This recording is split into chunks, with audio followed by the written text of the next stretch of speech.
Dear friends, dear colleagues. Donc bienvenue à cette quatrième journée déjà. To this fourth day of our Congress.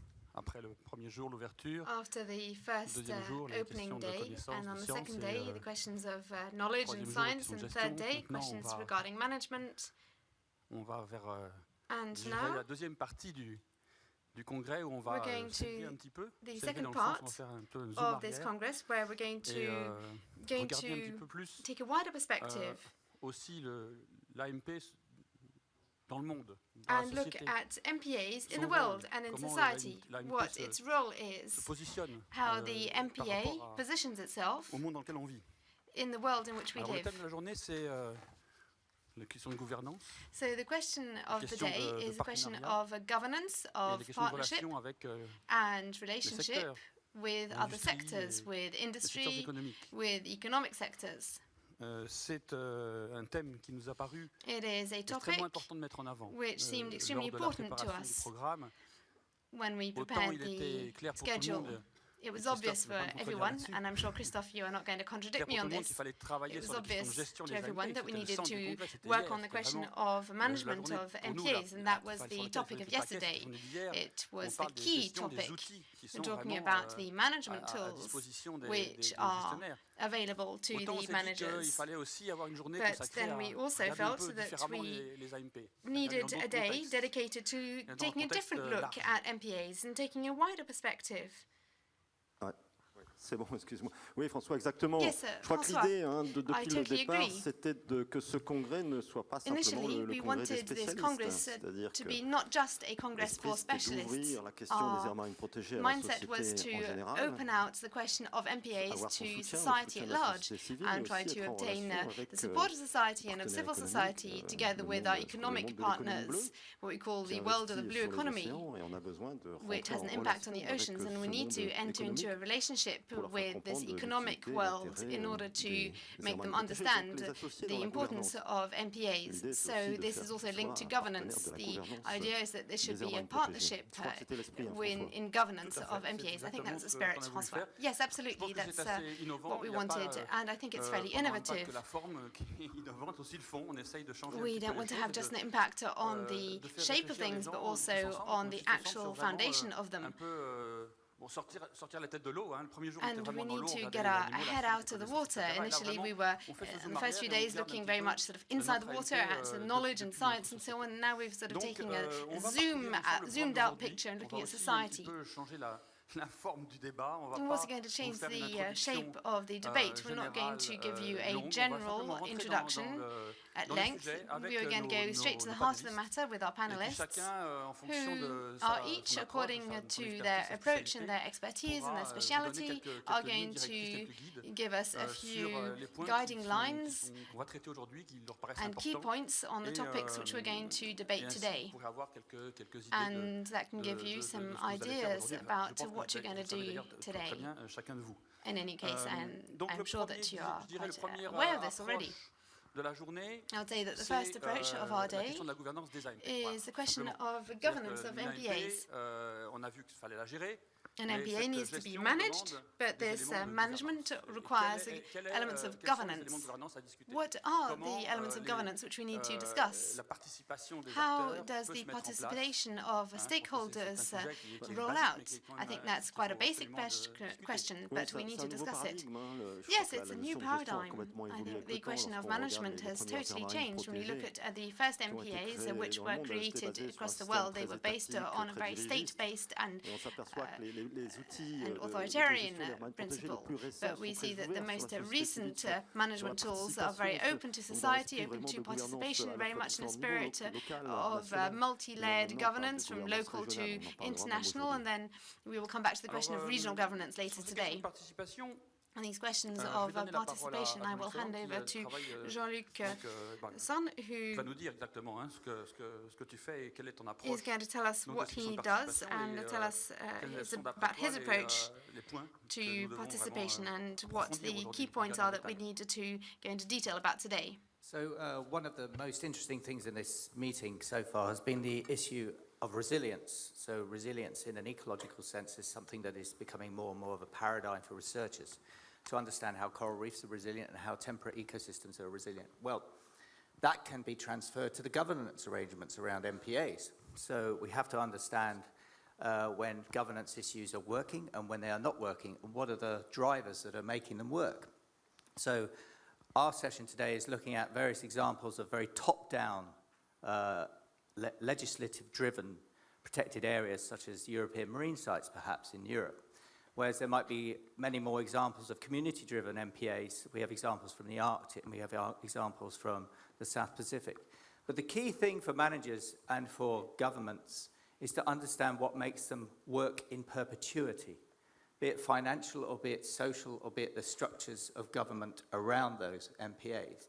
And as there was a metric for measuring the resilience of ecological systems presented in the first day, we have Peter Jones from University College London, who has a metric evolved for looking at the resilience of different MPA case studies that is in our IUCN report. So we'll be looking at his way of measuring these resilience frameworks for governance today in our variety of case studies. Non, ça me paraît très intéressant de regarder effectivement cette question de l'intégration. I think it's very interesting and important to examine this question of resilience with regard to and governance regarding MPAs. And there are also different elements that we can break this down into. All these factors depend on the location and also the national governance systems. I think there are a whole lot of layers and of sectors and of components of society which need to be brought into account. First of all, for example, in France, the regional authorities. Yes, François, and also to react to what Jean-Luc has just said, we have the question of the bottom-up approach. We've talked about getting out of the top-down approach. The bottom-up approach means that local level involvement of regional authorities and of associations and so on need to be integrated into the principles of governance. I will hand over to Didier REAULT, who is a political representative, and he is also a manager. Didier REAULT is elected representative of the city of Marseille, but he is also president of the National Park of the Calanques. He has been involved in this topic of governance over the last 10 years, and he is also very much involved at the local level in the management of the sea and in the maintaining of biodiversity in the sea.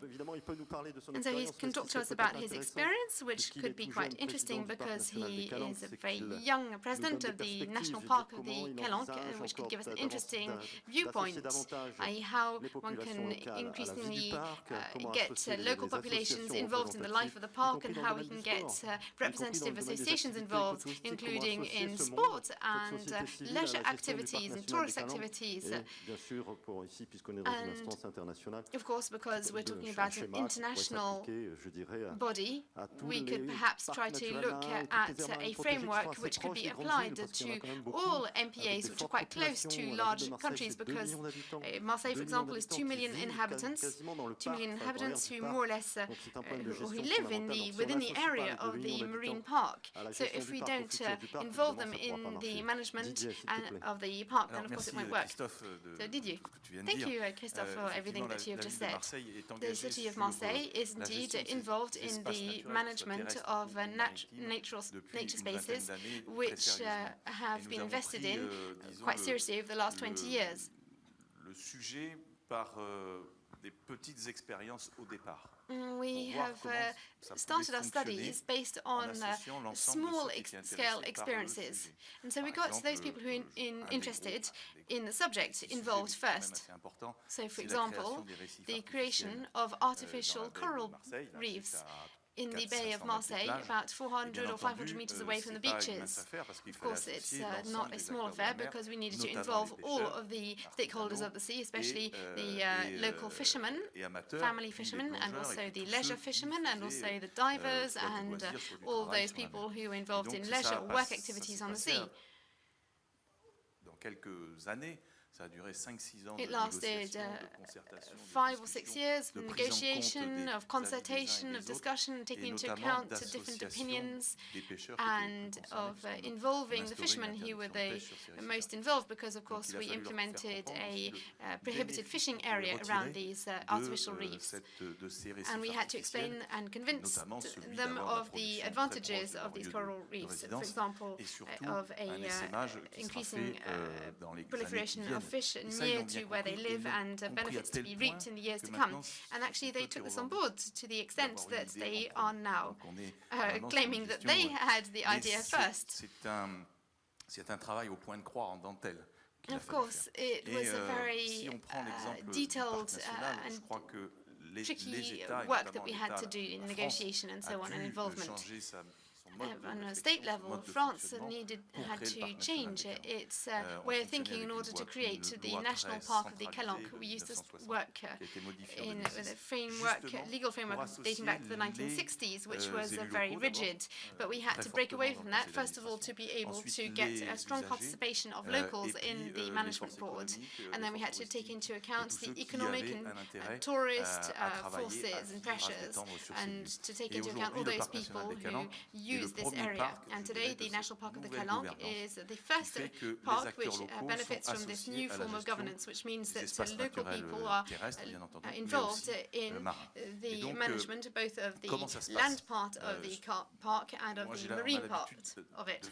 de travailler ainsi. So how does it work? So I'm quite used to working this way. So the idea is we launch a target, whether it's in the park or whether it is in the northern part of the Marseille harbour, and then we start to collect interest around this target. And little by little we manage to develop synergies either with those who have an economic interest, and that of course is important because the funds of course come from the economic sector, and all those who are passionate, whether they are scientists or associations or the inhabitants or the district suburb committees, so all those people bring in their opinions to our thought process. And then they say to themselves that they will actually act on a part of the park and around an idea and towards a particular target, and then we try to facilitate their action. In the National Park of the Calanques, which will be an example, I'm sure, of course the state needs to take stock of its responsibility. Of course it is a national park, and so we need to be properly financed for the good functioning of the park, and I think that the local authorities need to finance investment. And what do you expect from the discussion today in the workshops? What do you think that they can contribute to this reality? As Jean-Luc said, I think that there are other experiences in other countries, and I'm looking forward to hearing these different experiences to enrich my own knowledge, to think to myself, well, you know, over here it's done this way.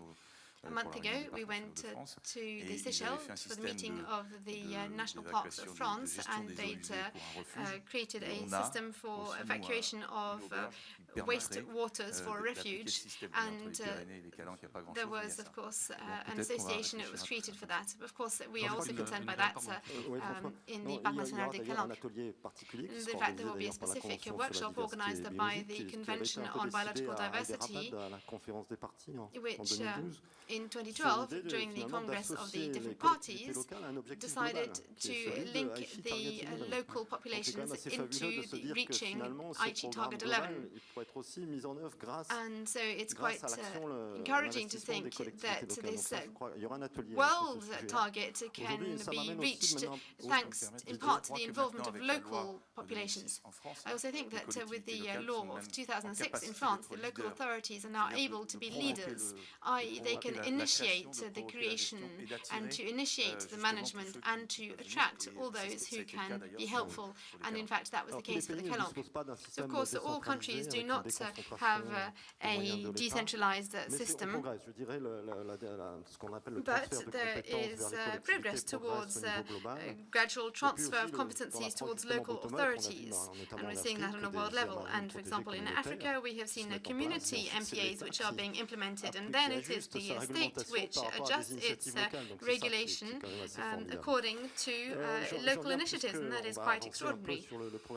Now we're going to go further into the topics of the day and how to involve the world of the economy, to create the blue economy, which we're talking about increasingly. And we would like civil society to have an opinion about what goes on at sea. It's the idea of creating the blue society.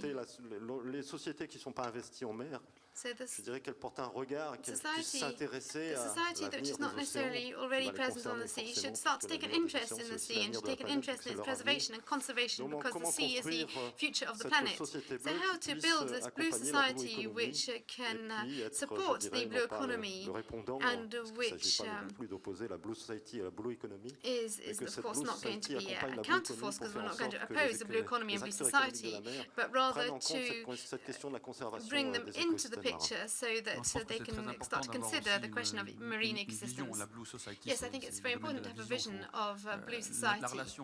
The relationship between the citizens and the sea must change, and blue society could give us some axes for thinking about different fundamental components, and so we need a strong relationship between the agencies and the citizens who live on the coast. Another point which is going to be discussed in the workshops, and which I believe is important, is marine spatial planning, which is a tool, which is a fundamental tool, which all these questions can center on. How we can use MPAs according to different users and different powers and strengths. What is important, of course, is that MPAs should take into account marine spatial planning, and vice versa. Yes, absolutely. It's not necessarily been built into the strategic orientations of what we call the blue economy. Does anyone have a comment to make on marine spatial planning? Biliana, who is the president of the Global Ocean Forum. Good morning, everyone. I'm going to speak in English. Well, François, it seems to me that marine spatial planning is a very important tool, like you said. But it's not the decision-making process. So if you have marine spatial planning by itself, it's an interesting tool that can help you to see what mix of uses you can have now and into the future, what areas need to be protected, and so on. But if that's not tied directly to a decision-making system of integrated coastal and ocean management, you don't have real progress. You don't make the decisions.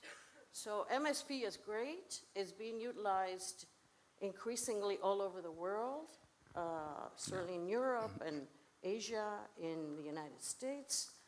But we must remember that it has to be tied to authority, to decision-making authority, so that there can be decisions coming out. Yeah, there's a process going on in the UK at the moment, and the first marine spatial plan is done for the east of England, which is a complex beast.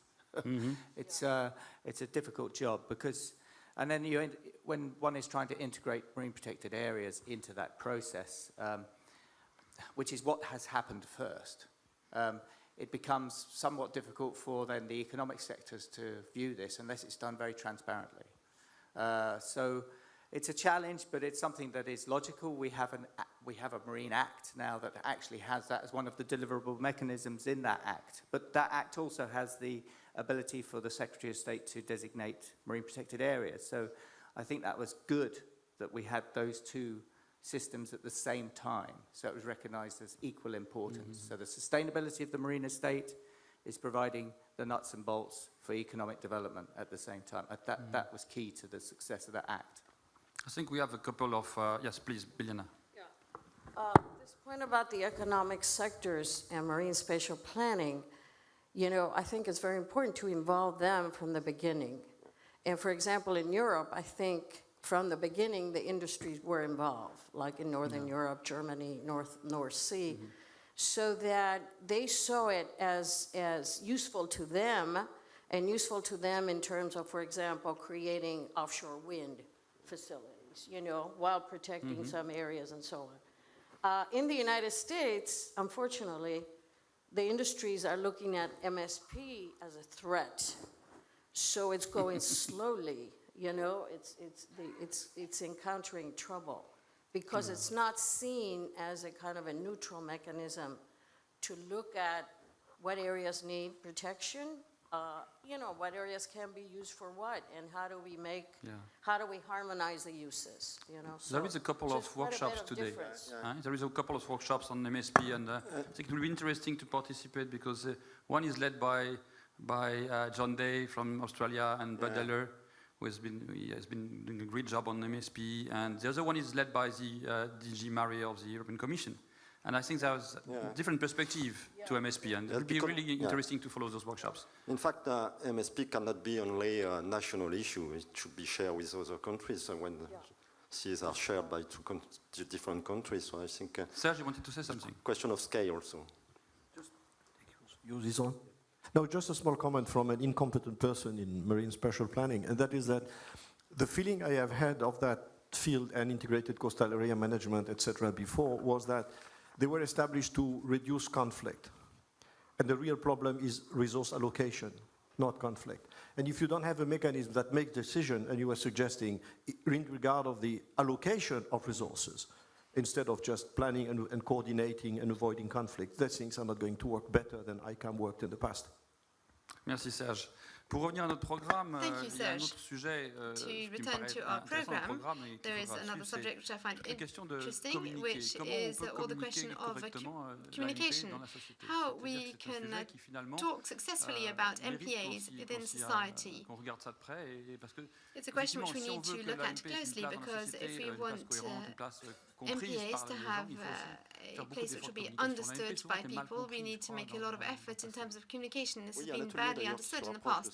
Yes, in fact, there are two workshops which are going to talk about this, very linked to Blue Society, and it's the concept of the Seafall Society, how those who know the sea can communicate with the others to make them aware of the stakes. And the second main strand of the day is how the MPA can work with the different economic sectors which are not within the MPAs but which are in the economic sector of the sea, and how this relationship can be established and be positive in both directions. Of course, we need to give rise to these ecosystem services, and those people who use the sea need to recognize the importance of the MPA in this regard. And so today we have a very important workshop on the topic of locally managed marine areas, which was very much used in developing countries, and how local communities who have a fundamental relationship and daily relationship with the sea, how they know how to manage their spaces, their ecosystem services, and protect them. So there is also that which we need to monitor today. But now I'll hand over to Serge on the relationship between fishing and the MPA. Of course, the first economic sector of the sea that people think about is fisheries, and of course fishing benefits from ecosystem services. But this relationship between MPAs and fishing is a very complex relationship, and we saw this yesterday, that there was a big study carried out on this from the experience in West Africa. So, of course, this is also organised in conjunction with the Food and Agriculture Organisation. There are three workshops on the question of relationship with the fisheries. Comme tu le soulignes, François, la pêche As you emphasize, François, existe. On a tendance à dire partout dans les océans, c'est pas vrai évidemment, mais il y a de la pêche partout dans les océans. fishing exists everywhere on the ocean, Il est clair que and it is obvious that j'allais dire un problème principal de l'AMP, one of the main problems that MPAs encounter in their development is their relationship with fisheries, territories which are already fished traditionally for a long time and which we need to grant space to. This leads to difficulties. À placer au début de ma réponse, c'est de dire que there is something I'd like to start off by saying, which is that we often ask what we can do for the MPAs, and perhaps we should ask what can MPAs do for the people who live around them. I think we really need to answer this question in a very clear way. It reverses the discussion. Of course, it doesn't totally eliminate the question put the other way around, but it does open up the debate. Moi, je remarque que depuis 30 ans, I note that over the last 40 years, and I'm going to take a sort of fairly broad brush view of things, that the convergence between the conservation of biodiversity and the management of fisheries has considerably increased for a lot of reasons.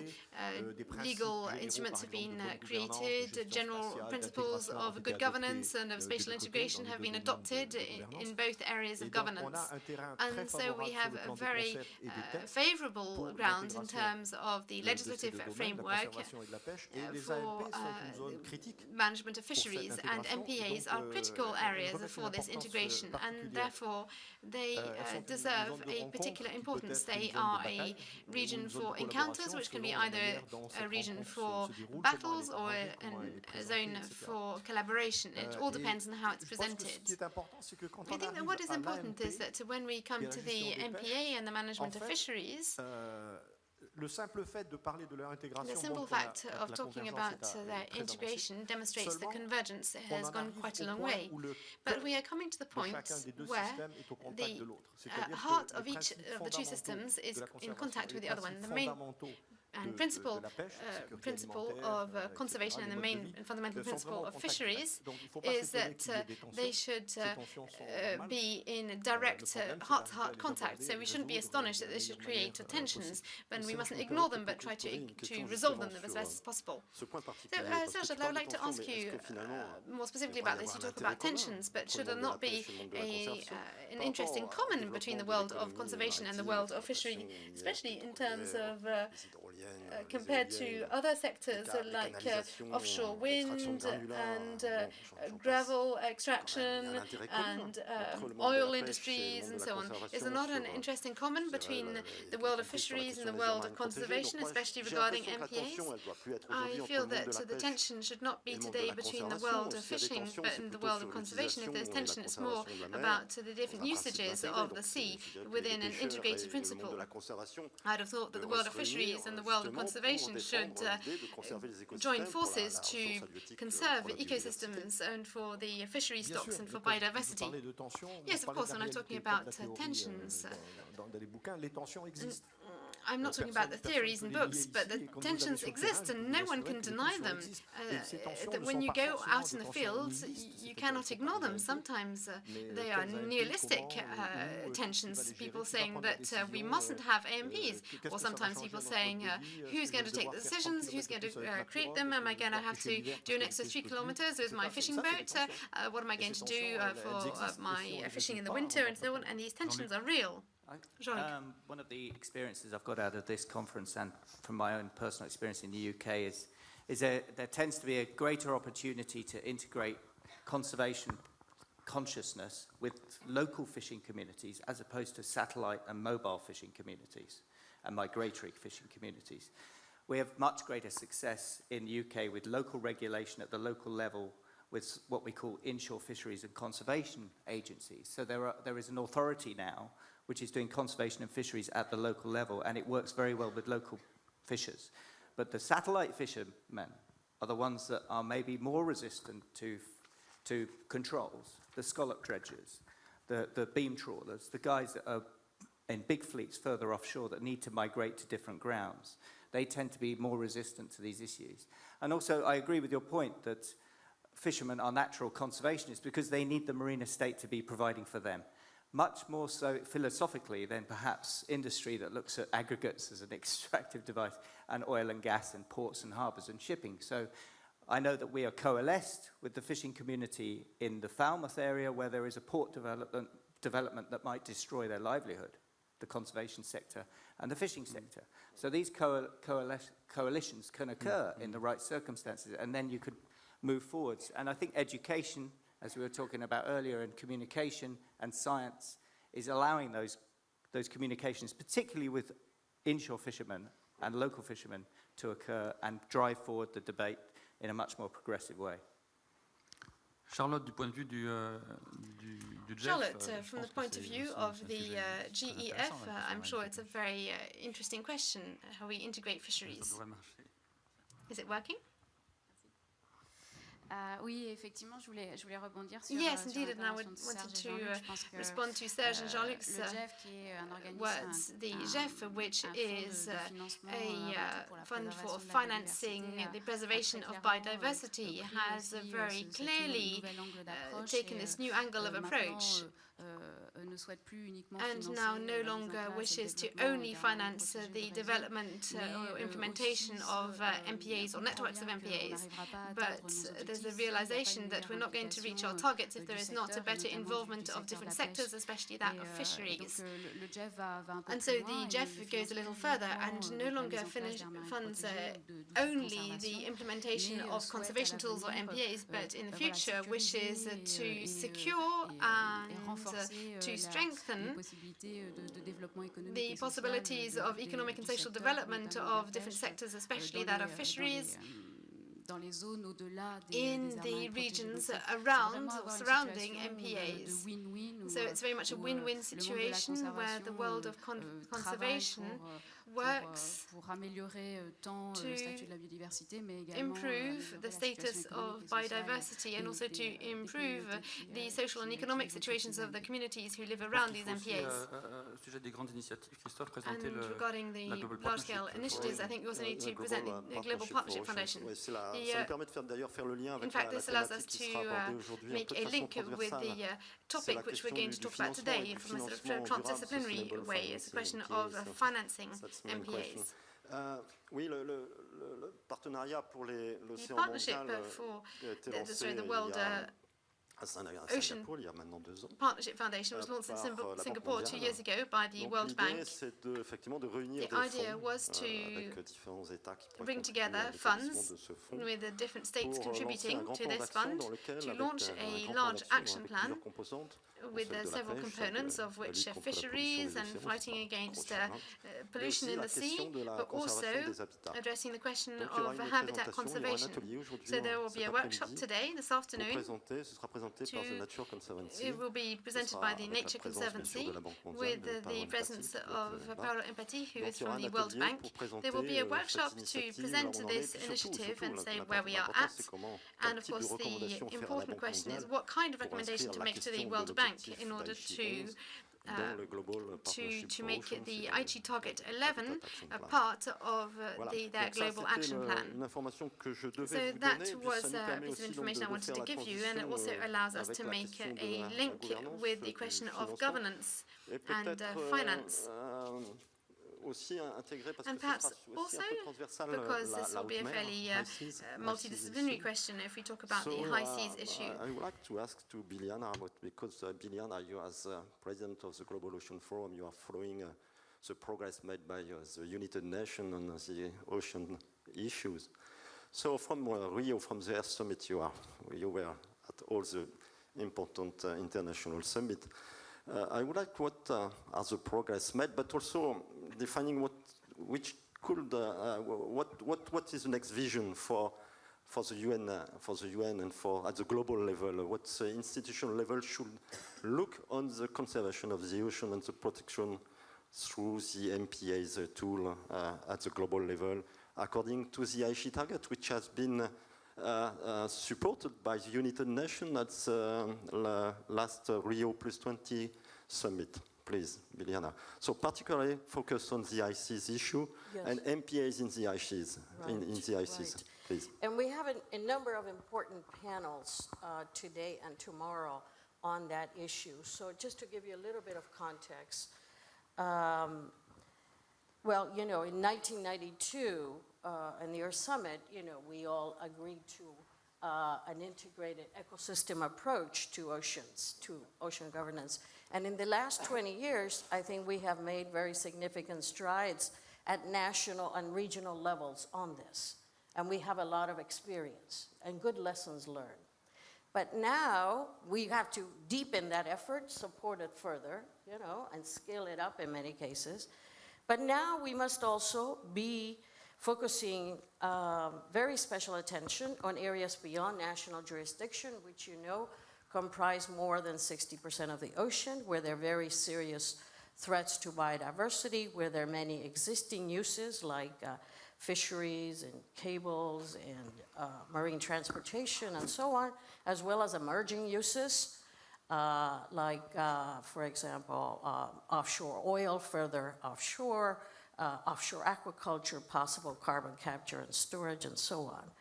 So a major challenge will be to, I think, you know, apply a lot of these principles and experiences that we have applied in the nearshore and in the exclusive economic zones of many nations to begin to apply those concepts and ideas, including networks of marine protected areas, to the areas beyond national jurisdiction. So what is happening here? Well, you have action at the global level and you have action at the regional level. And at the global level, since 2006, you know, nations in the United Nations have been getting together to discuss the question of what regime might apply, should apply to the areas beyond national jurisdiction. And you know that countries are very divided on this question, with some thinking that these areas should be the common heritage of mankind, other nations thinking that it should be the freedom of the high seas. So we have had very conflictive negotiations since 2006. And if you ever go to these negotiations, you almost tear your hair out and say, oh my gosh, you know, why can't there be more progress? But in 2010, you know, there was a decision to initiate a process, to begin discussions, to initiate a process on the legal framework of conservation and sustainable use of marine biodiversity in areas beyond national jurisdiction by identifying gaps and ways forward, including through the implementation of existing instruments as well as a possible new instrument. And as you said, the Rio Plus 20 gave this idea a big push and really gave a deadline of the end of the UN General Assembly meeting for 2014 for nations to decide whether they want to engage in negotiations on a new regime. Now, so that's been happening, and that's, you know, it's a very important process that everybody should try to encourage the building of consensus among countries, because ultimately, you know, all countries have to buy in, like they did in the Law of the Sea negotiations, which took 9 years, you know, from 73 to 82. But you know, on the positive side, since in the last decade especially, we've seen a lot of improvements at the global level in terms of different sectors coming up, like fisheries, development of rules about vulnerable marine ecosystems, you know, international seabed mining, you know, rules for exploration and exploitation, on the conventional biological diversity, the ecological and sustainable, ecologically and biologically significant areas that you know may need protection. The GEF has created a new program in this area also in fisheries and to protect biodiversity. We've had the GOBIN initiative. We've had many initiatives by NGOs like IUCN and High Seas Alliance, many others. So, you know, there's very concerted movement and efforts being made.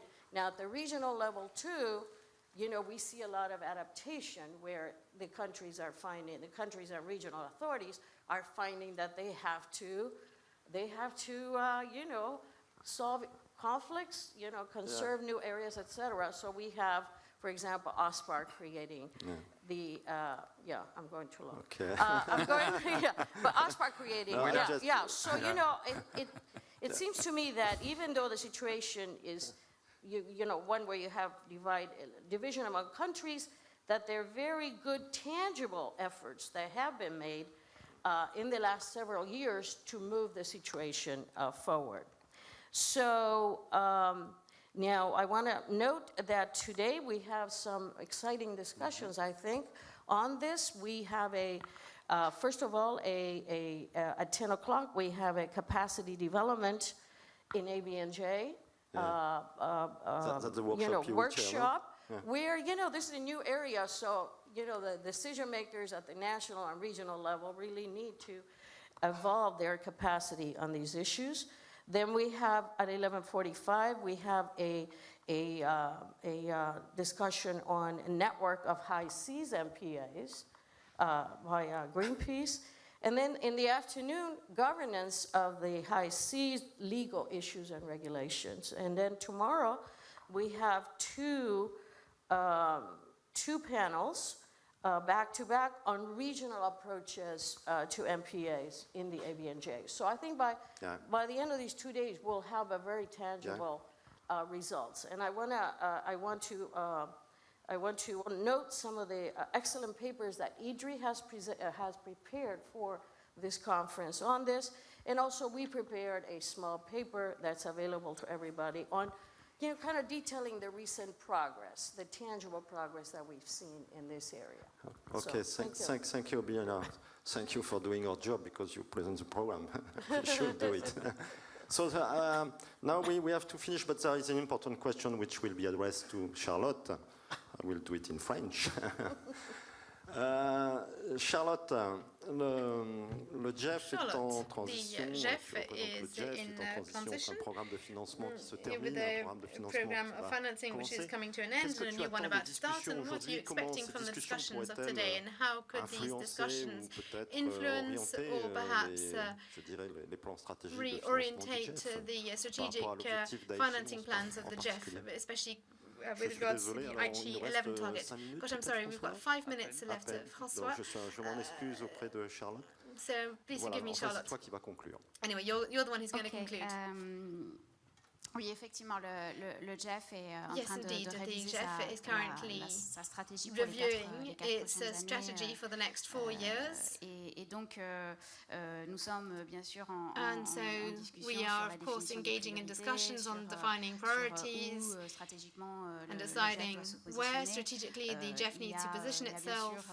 And, of course, des éléments qui jalonnent notre discussion. Various parts which are being taken into account in our discussions. For example, the strategic plan of the CBD and the IG Target 11 are structuring elements of our strategy and will continue to be so in the future. And so therefore we need to understand how countries want to reach these targets and how the GEF can support them, and that is essential. I think that we need to listen to the different expectations of different countries with regards to this. The GEF will position itself over the next few years about how to ensure sustainable financing of current investments. So, of course, we want to continue to support the creation of MPAs and to support the creation of networks of MPAs, but we also need to ensure efficiency and sustainability through time, and that will take place through the implementation of sustainable financing mechanisms. So the GEF is currently very involved in these questions of sustainable financing. Since its institution, the GEF has created about 40 conservation trust funds and other mechanisms for financing. qui va être intéressant And dans les so what will be interesting in today's discussions, and I'm going to make a little publicity for a workshop at 10 o'clock on sustainable financing. So please do come and share your experience. It's very important for me and for the partners of this workshop to listen to your viewpoint on securing the mechanisms of financing which you have implemented through a sustainable financing initiatives. Thank you, Charlotte. Thank you very much. So I think we have come to the end of our allotted time. We have a very full day, like the first 2 days. And we've got all these workshops and knowledge cafes you can take part in. Just 2 extra examples. We have 2 workshops on the bright spots, which seem to me very interesting regarding how all these modes of governance can be expressed through MPAs, and then a knowledge cafe, which could be interesting regarding the participatory assessment of MPAs. And so I wish you a very good day. I'd just like to add that there will also be companies joining us today, industrial groups, to join our discussions. Oh, I just forgot to mention the workshop at 10 o'clock is the salle Major. Thank you.